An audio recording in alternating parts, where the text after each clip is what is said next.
This is about the Uighur Muslims. They need our help, and we can't be silent bystanders to the Uighur genocide.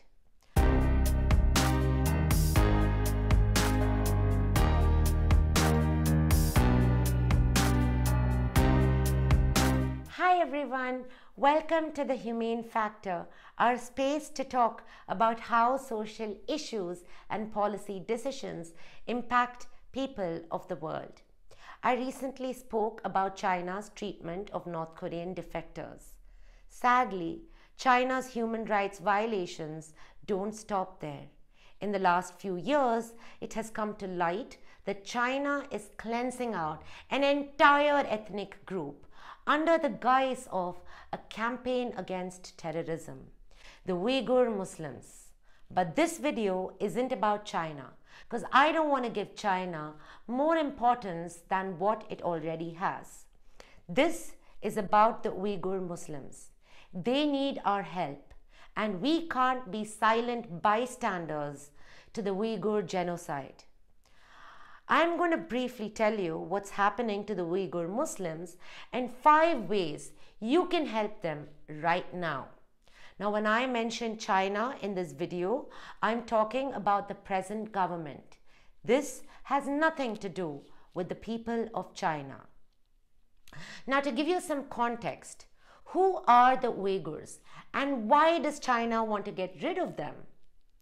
The Uyghurs are a Turkic-speaking minority in China, mostly living in Xinjiang in the northwestern region of China. They practice Islam. Now, China isn't too pleased about being home to Muslims because, well, China calls itself a secular country. But it appears that the government wants its people to practice only one religion. The values of the present government with its leader as God. And anyone practicing any religion that doesn't reflect the values of the present government will miraculously disappear into thin air, like the many Uighur Muslims who've disappeared. So, the government is on a mission to root out all Islamic religious beliefs and Turkic Muslim ethno-cultural practices. They want to forcibly assimilate the Uighur Muslims into a homogeneous Chinese nation by replacing their Islamic beliefs and practices with state-sanctioned secular views, which is, of course, views of the present government. To achieve its goals, the government has been re-educating the Uyghurs and politically indoctrinating them. And how are they doing this? They're detaining all the Uyghurs in what they refer to as training or education centers. Now, after World War II, we all know what it means when a government says that they're sending people to a training or education camp. They can call it whatever they want, but at the end of the day, they're nothing but internment camps where detainees are subjected to relentless political indoctrination as well as physical and psychological abuse, torture, and other forms of ill treatment. Now let's take a look at this clip where a former inmate describes the political indoctrination and conditions at a secret camp to the BBC. Erkindігimiz жоқ болды. Барлық жер камера. Моншалардың бәрінде камера бар. Сақшылар аңдайды екен. Отыр деген жеріне отырасың, жөткөген жеріне мына жатаққа жат десе жатасың.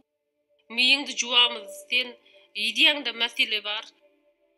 Дінді жаман көрсетіп етті ғой, сонда мен жайнамазға дейін өртедік қой біз. Күнді сол бар, үш уақыт сол.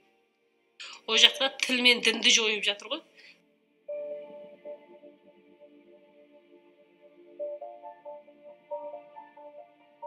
Қайта үйретеміз сондай. Коммунистік партия болмаса мен өмір сүре алмайды екен ғой. Коммунистік партия ғана маған өмір сүрудің жолын үйретіп отыр екен ғой. Бұл Қытайдың қайсы мақсат дегенде аз ұлттарды жаппай қытайландыру. Олар ол жерде бірдеңе үйрету емес. мен ойлаймын аз ұлттарды түбегейлі жойып жіберу.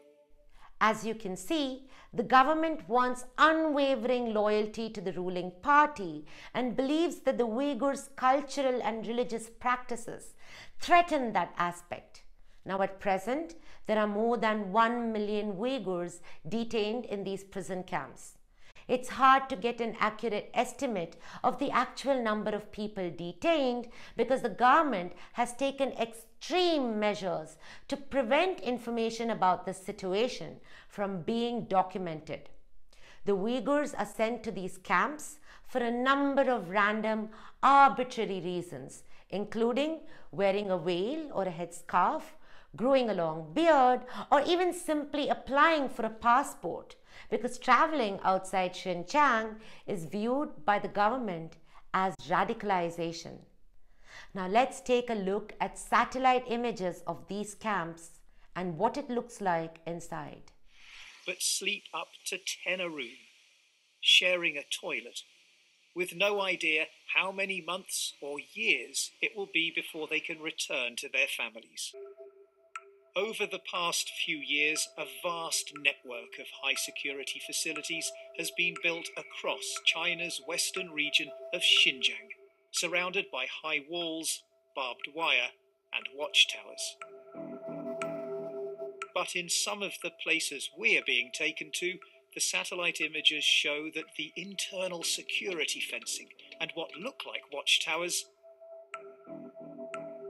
were taken down shortly before the tours for journalists began. And empty exercise yards have been transformed into sports facilities, on full display when we visit. But if these are show camps, what might that say about the places we're not given access to? With their watchtowers and barbed wire still in place, they look much less like schools. This is horrible. Satellite images show that these camps have been rapidly constructed over the last couple of years. A source at Xinjiang leaked some highly sensitive information to the International Consortium of Investigative Journalists, or the ICIJ. The leaked documents, which the ICIJ calls the China Cables, include a 9-page memo sent in 2017 by Zhu Hailin, the Deputy Secretary of Xinjiang's Communist Party and the region's top security official, to those who run the camps. This memo contains instructions for the detainees and includes orders to never allow escapes, increase discipline and punishment, and ensure strict secrecy. Of course, this memo isn't publicly available to protect the source, but parts of it have been published by the BBC. We shouldn't watch this in silence, especially when we know what's happening. So I'm going to tell you 5 ways you can help the Uyghurs today. Number 1, let your voice be heard. Now, do not underestimate the power of your voice or think that your opinion or vote doesn't matter. Now, the biggest takeaway from the Brexit referendum was that every individual vote counts. You remember the proverbial saying, little drops of water make a mighty ocean?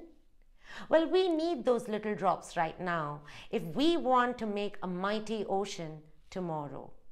Now, there are several petitions online asking politicians to condemn China's human rights violations.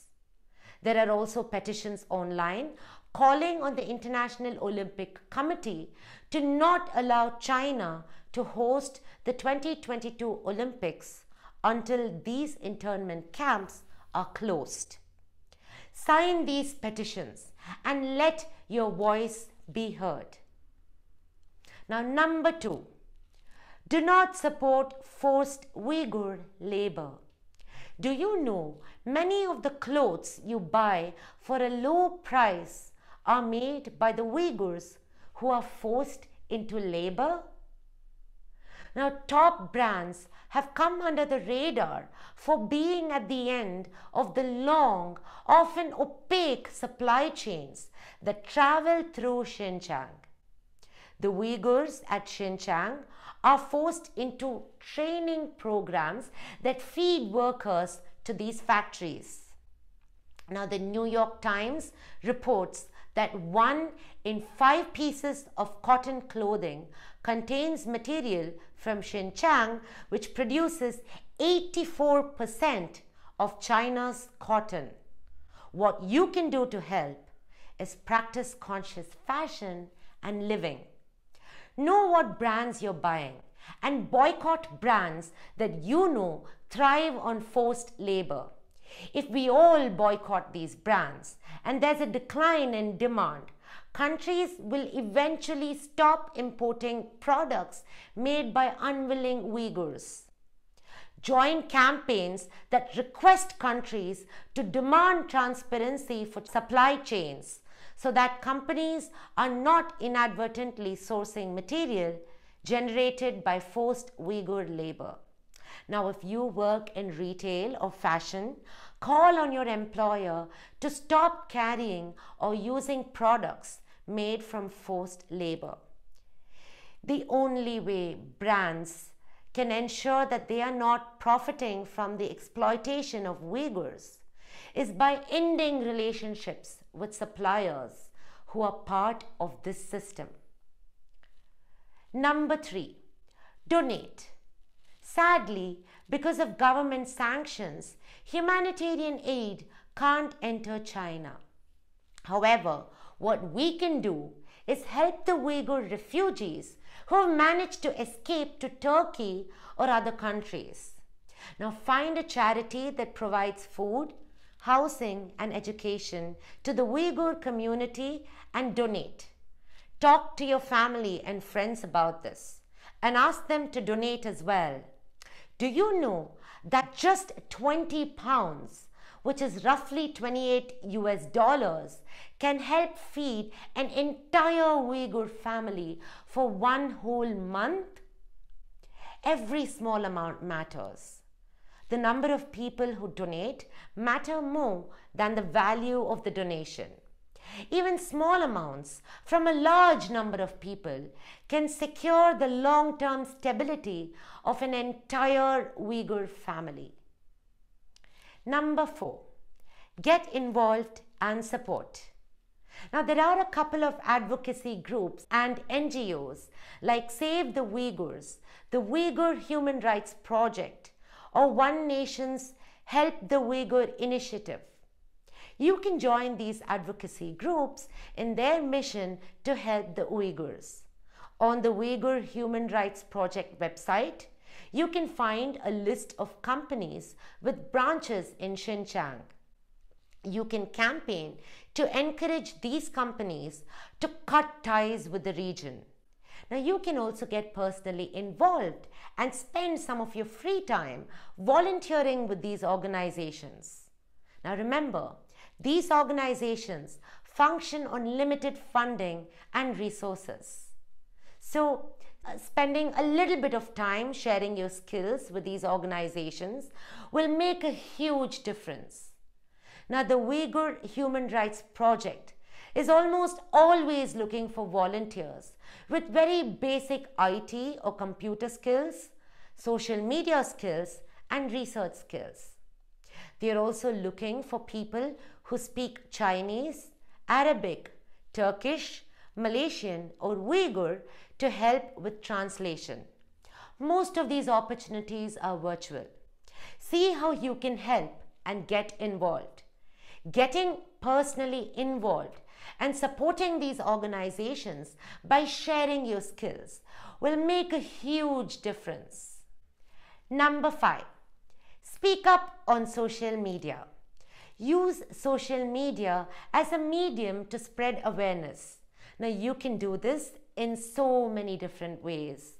For instance, Tomomi Shimizu, a Japanese manga artist, used her art to tell the story of an Uyghur woman detained by the Chinese government. Feroza Aziz, a young social media influencer, also spoke about this issue in a TikTok video disguised as a beauty tutorial. So tap into what you're best at and raise awareness. If you're an artist, you can create art that raises awareness about this. If you're a writer, you can write about this.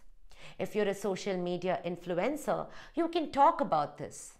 If you are a digital creator, you can even make a YouTube video about this, like I just did. And as a message to my fellow YouTubers and content creators, use your platform to reach a large audience. Share news, stories, or information about this issue. Raising awareness is so important because we need to keep speaking about this if we want to be part of this cause and see a change. So I hope you found this video helpful. Let's join the global movement to help the Uyghurs and make a difference in whatever small way we can. Even if in making this video, I get just one person to think about this issue, I think it matters because every little bit matters. Also, as a general disclaimer, I'm not affiliated to any of the organizations or advocacy groups that I mentioned. I just think that they're doing incredible work and need our support. So please subscribe to this channel and stay tuned for videos every Wednesday and Saturday on things that we should know and speak more about. Until next time,